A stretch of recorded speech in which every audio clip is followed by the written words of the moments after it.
The first day of the G20 summit in New Delhi, head of the host nation Narendra Modi announced the group had finally reached a consensus on a leader's declaration.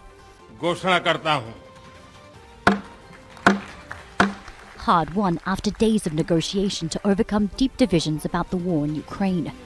It calls against the use of force to seize territory, something some members believe Moscow has already done, and describing the use of nuclear weapons as inadmissible.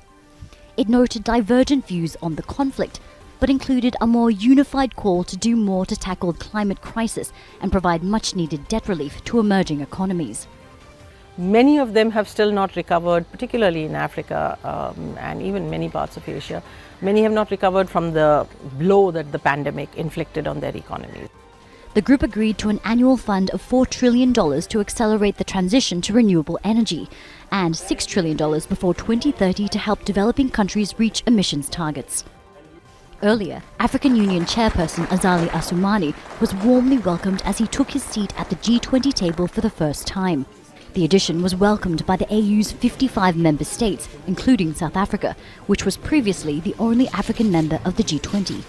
For us, it was not sustainable that you could have more than 1 billion people excluded. The move was put forward by Modi, who was eager to project New Delhi as a leader for developing countries, though analysts say it still lags behind Beijing when it comes to influence on the world stage. As a provider of infrastructure, as a provider of aid, as a provider of military assistance, India simply can't match China's offering.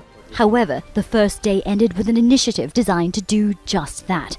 The announcement by the US and its allies to build an economic corridor linking India to the Middle East and Europe. This is a big deal. This is a real big deal.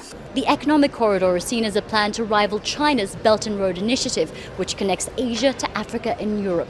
Chinese President Xi Jinping was absent from this year's summit for the first time since coming to power, leading some to believe that he's choosing to focus instead on groupings like the BRICS, where Beijing's voice is more